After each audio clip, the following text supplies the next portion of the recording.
know, we can imagine or guess at the physical demands, but I'm trying to get to grips on what was the mental state you had to go through to conquer and achieve this magnificent achievement.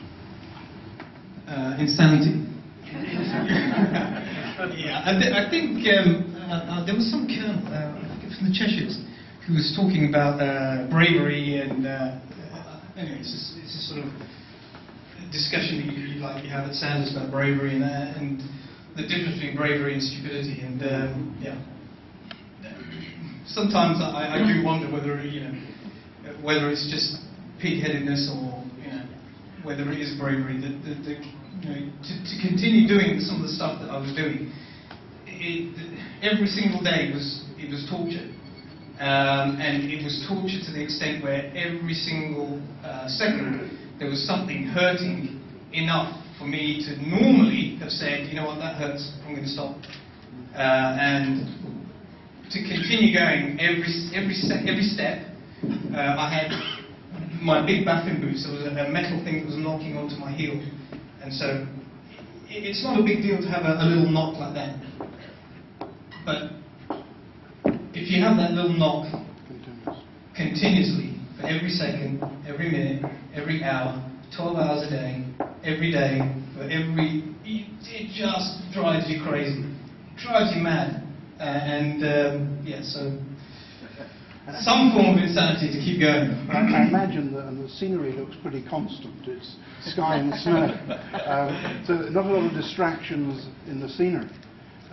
But I was wondering what was occupying your mind, because you're not looking at the different horizons and so forth. Yeah, it must be, with the drudgery of the monotony, is there something that keeps you focused, apart from pain? This is something that I was asked in Nabs today. It was mundane and boring and painful every single day for about the first 8 days. And then we learned how to cope with the pain by taking loads of painkillers, overdosing on Nurofen. And so after about, I think it was after about 12 days, something like 12 days, JP said to me, you know what, I just can't cope with the boredom. It's just so boring, 12 hours a day. We're learning how to cope with the cold, and we're just managing to limit the pain, manage the pain. So we complained about the monotony and the boredom. Then we had 3 polar bear attacks. We fell through the ice twice. And we're like, you know what? I'm on boredom again. Yeah, sure. How many months of training and physical? What sort of level of fitness did you have to reach to be able to? Yeah, that's a multi-layered question. Mainly because it was almost as if it didn't matter how fit you were, you would never be fit enough. You would never have trained enough to do what we were doing.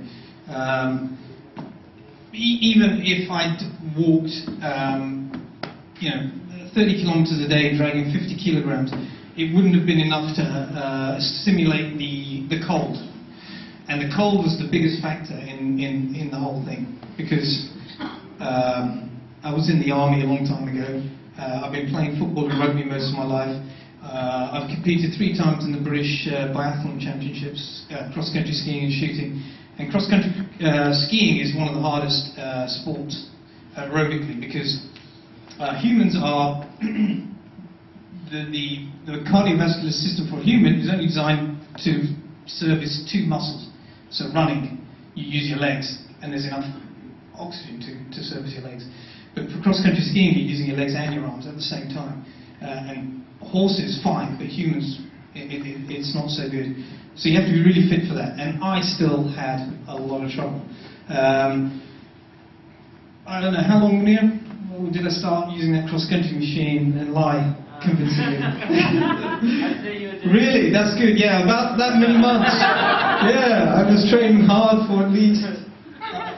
I'm going to lie and say 3 months. God! That's exaggerating. Yeah, he's my little brother and I don't like him. I wanted to ask you, what was worse for you? I mean, out of all the factors that were sort of coming at you, the white light, the terrain, the cold, the wind.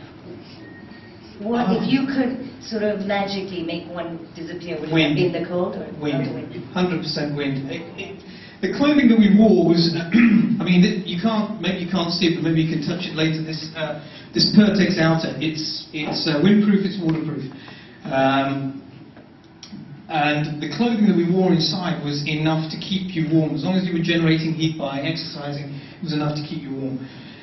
But the wind, even with this Pertex outer, the wind was just awful. There's actually a photo at some stage of me, and it looks like I'm an astronaut, and I've got everything covered in, I've got the fur trim and everything, and there's this thin, between my goggles and the